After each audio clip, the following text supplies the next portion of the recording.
সুপ্রিয় শিক্ষার্থীবৃন্দ, সবাইকে শুভেচ্ছা।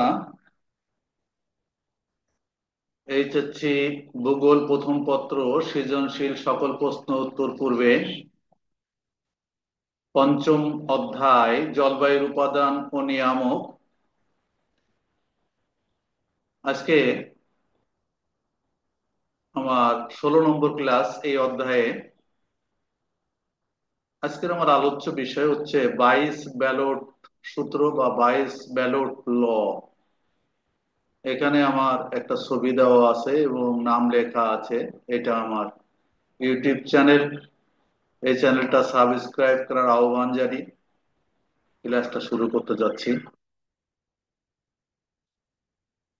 বাইস ব্যালট সূত্র আলোচনা করার পূর্বে আমরা ইতিপূর্বে অবশ্য আমি যে সূত্রটা আলোচনা করেছিলাম সেটা হচ্ছে থেরেলস ল এবং কোরিওলিস শক্তি কি সেটা। এই তিনটা জিনিস একে অপরের সঙ্গে সম্পর্কযুক্ত।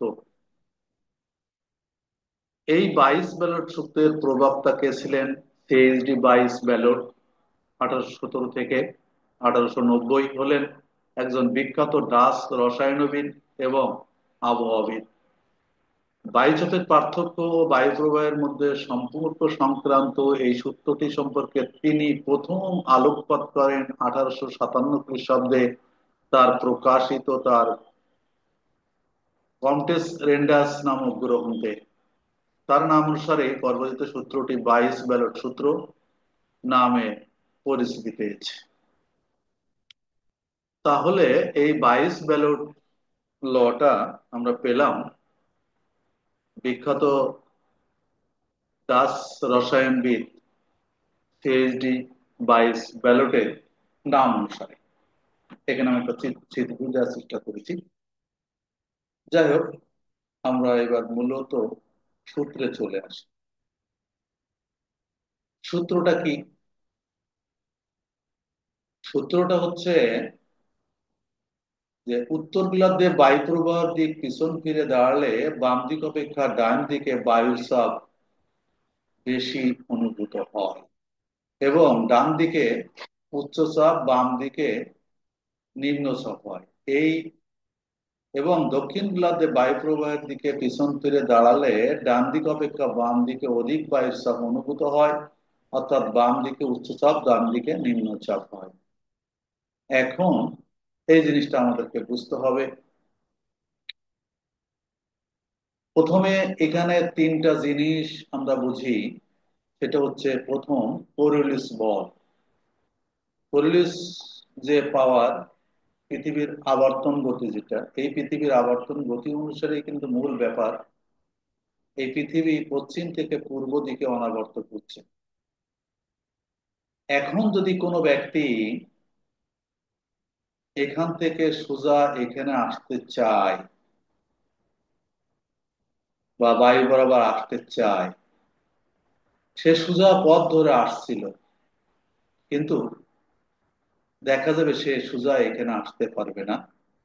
সে কিছুটা বেঁকে এখানে চলে যাবে। কারণ এইখান থেকে এখানে আসার জন্য, নিরক্ষরে এই অঞ্চলে আসার জন্য তার যে সময় লাগবে, সেই সময়ের মধ্যে পৃথিবীটা কিন্তু অনেকটা পশ্চিম দিকে চলে গেছে। কিন্তু সেজন্য সে কিন্তু এই জায়গার পরিবর্তে এই জায়গায় চলে আসে। এতে করে কি বোঝা যায়? সাধারণত এই বায়ুটা বাসে মানে উত্তর গোলার্ধে ডান দিকে বেঁকে যাবে। আবার যদি এখান থেকে এখানে যেতে চায়, তাহলে গলিলিস বলের প্রভাবে সে ওখানে পৌঁছাতে পারবে না। সে এখানে যে পৌঁছাবে এই সময়। কারণ এদিকেও তো পৃথিবীটা পশ্চিম থেকে পূর্ব দিকে আবর্তন অবস্থায় আছে। এটা কিন্তু কোরিওলিস বল।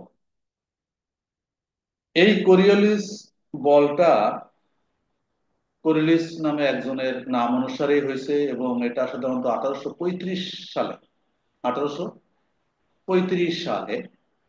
তারপরে এই যে তোমার বাইস ব্যালট এরই একটা উন্নত সংস্করণ হিসেবে কি বললেন, যে এইখানে যদি একটা লোক এই যেভাবে দাঁড়ায় আছে, আমরা এটা দেখি, উত্তর গোলার্ধের কথাই বলি, এইখানে যদি যে দিক থেকে বায়ু আসছে সেদিক পিছন ফিরে দাঁড়ায়, তাহলে সাধারণত কি হবে, তার ডাইন দিকে চাপটা বেশি অনুভূত হবে এবং বাম দিকে চাপটা কম অনুভূত হবে।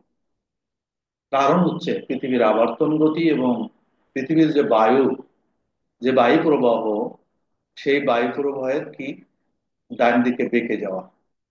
এই জন্য ডান দিকে বায়ুর চাপটা বেশি অনুভূত হবে, বাম দিকে চাপটা কম অনুভূত হবে, অর্থাৎ বাম দিকে নিম্নচাপ মানে লক্ষ্য করা যাবে।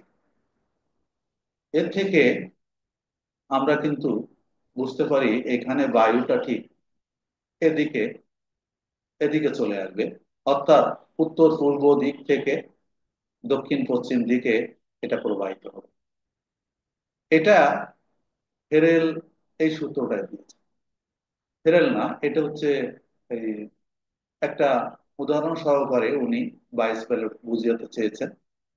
আবার যদি দক্ষিণ গোলার্ধে এটা যদি নিরক্ষরেখা হয়, যদি একজন এদিকে মুখ ফিরে দাঁড়ায়, তাহলে কি হবে, তার এই যে বাম হাত আছে না, যেহেতু বেঁকে যাচ্ছে, এ পাশে কিন্তু চাপটা বেশি হবে।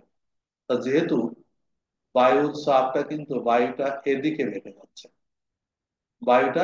বেঁকে যাচ্ছে, তাহলে ওই সোজাটা না যেয়ে তার কিন্তু এই বাম হাতটাই, বাম পাশেটা চাপটা বেশি হবে এবং উচ্চচাপ বিরাজ করবে, এবং ডান হাতে চাপটা কম হবে অর্থাৎ নিম্নচাপ বিরাজ করবে। এই সূত্রটাই কিন্তু বাইশ বেরোল দিয়েছেন 1857 সালে। 1857 সালে এই বাইশ বেরোল এই সূত্রটা দিয়েছেন। তারপরে 1859 সালে ফেরেল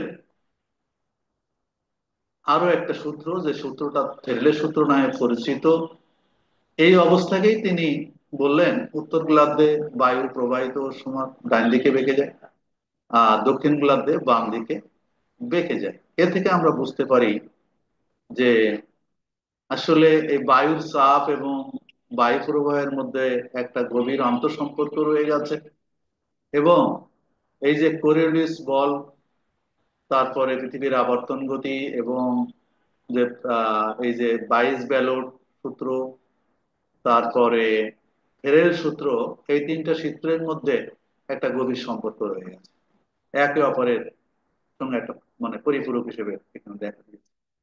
ব্যাখ্যাটা যদি আমরা আসি, বায়ু চাপ ও বায়ু প্রবাহ একে অপরের সাথে অন্তর সম্পর্কযুক্ত, এবং এর প্রভাবে নিরক্ষীয় অঞ্চলে ভূকেন্দ্রাতিক শক্তির প্রভাব, ওই যে বললাম, যেটা হচ্ছে কেন্দ্রাতিক শক্তির প্রভাব কোরিওলিস বল, নগণ্য হওয়ায় কারণে অপেক্ষাকৃত কম হলেও সেখান থেকে মেরু অঞ্চলের দিকে যতই যাওয়া যায় ততই তা বাড়তে থাকে।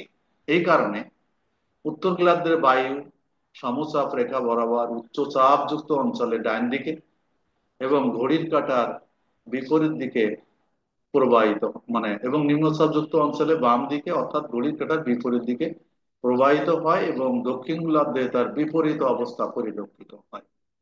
তাহলে আমরা একেবারে সংক্ষেপে যদি আমরা এই সূত্রটা আলোচনা করি, তাহলে আমরা যদি যেদিকে বায়ু প্রবাহিত হচ্ছে উত্তর গোলার্ধে, সেখানে যদি পিছন ফিরে দাঁড়ায়, তাহলে আমরা কি দেখব, ডান হাতে চাপটা বেশি দেখবে অর্থাৎ উচ্চচাপ বিরাজ করবে, বাম হাতে চাপটা কম পড়বে এবং সেখানে নিম্নচাপ বিরাজ করবে। আবার দক্ষিণ গোলার্ধে বাম বাম পাশে বায়ুর চাপটা বেশি হবে, উচ্চচাপ বিরাজ করবে, এবং ডান পাশে বায়ুর নিম্নচাপ অবস্থান করবে, চাপটা কম হবে। যাই হোক, সেই জন্য বলা হয়েছে যে উত্তর গোলার্ধে বায়ু ডান দিকে বেঁকে যাচ্ছে এবং দক্ষিণ গোলার্ধে বাম দিকে বেঁকে যাচ্ছে। আশা করি বিষয়টা পরিষ্কার হয়েছে। সবাইকে অসংখ্য ধন্যবাদ জানিয়ে আজকের মতো এখানেই শেষ করছি। আল্লাহ হাফেজ।